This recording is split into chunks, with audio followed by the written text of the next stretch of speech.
पाहते मी आत्ता 22 बाळ आहेत माझ्याजवळ अनाथ.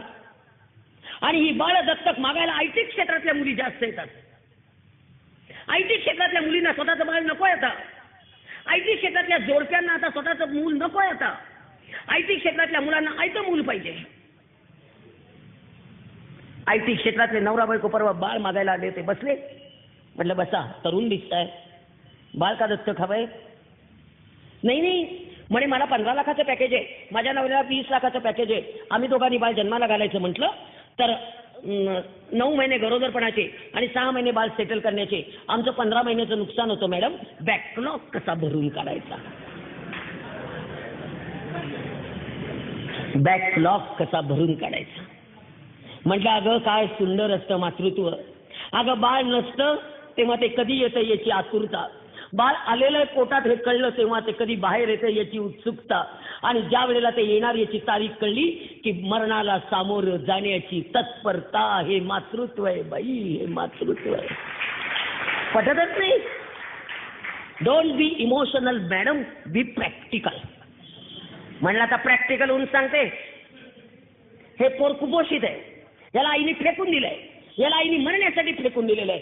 ते पोर मरण्यासाठी फेकून दिलेलं दारात असताना त्याला मी पोटाशी घेऊन सांभाळलंय. मला आई होता येत नाही, मला आजी होता येतं.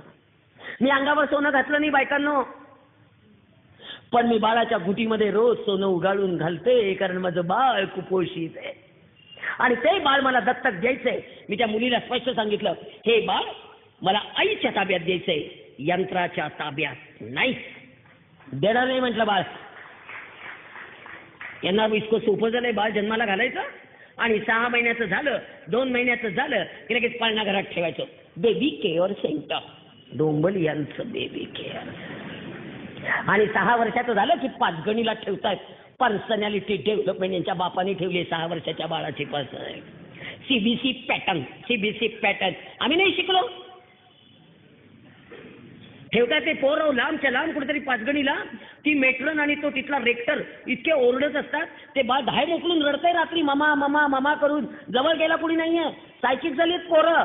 माहितीये तुम्हाला, एकीकडे घटस्फोटाचं प्रमाण वाढते, एकीकडे आई नाही, एकीकडे वडील नाही.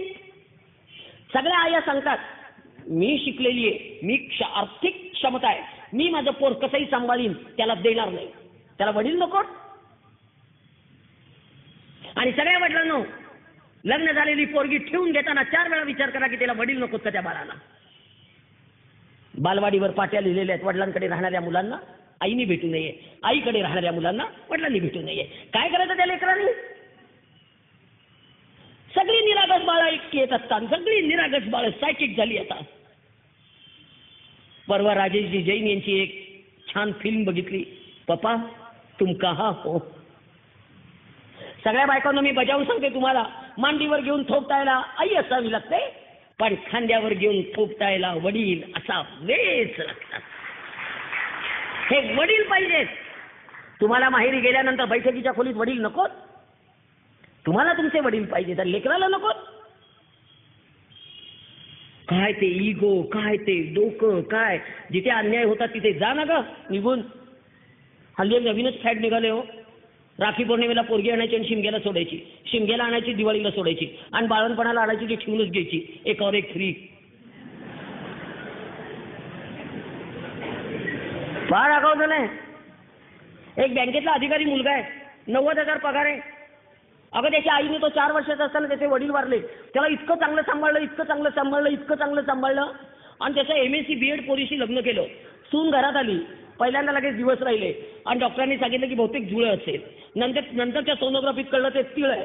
पोरीला बेडरेस्ट सुरू झाली, सासूने बेडरेस्ट काढली, प्रवास करायचा नव्हता, आणि हिची आई बाळंतीण ती पोरगी झाली, तिळ झालं, आणि डोकं बडवत आली.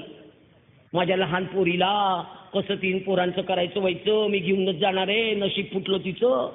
आणि गेल्या घेऊन आज 4 वर्ष कधी पाठवत नाही. तो जावई जाऊन पाया पडून येतो आणि त्याला मारतात धरून सगळे मिळून. इतका मार खातो, इतका मार खातो, इतका मार खातो, काही करत नाही, पण काही बोलूच शकत नाही. कायदा जेवढे वकील इथे बसले तरी खरं मला सांगा, या कायद्याचं मी काय करतोय? खरंच तुम्ही सांगा. इतकं एक कुटुंब व्यवस्थेला इतके धक्केच नसता. पोरं निरागस वेगळी, काय करावं मला काही कळेना बाबा. एकीकडे वृद्धाश्रमांची संख्या वाढतीये आणि एकीकडे निरागस पोरं अनाथ आश्रमात. काय करायचं का? मुलींच्या आयांनो जरा विचार करा ग. आता परवा मुलीचे वडील आले, मला म्हणतायत विदाऊट किचन घर असेल असाच जावई आम्हाला हवाय. म्हटलं असा जावई विदाऊट किचन घर असेल असा? बर. म्हटलं मग फुटपाथवरचा देऊ का?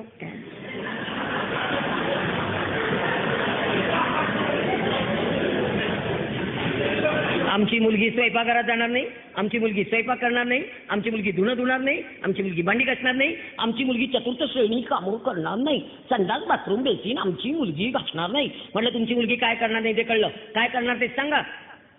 शेवटी मी रागारागाने विचारलं त्या वडिलांना, बाळंतीण ती होणार ना हो का? आमच्या जावयाची जबाबदारी आहे.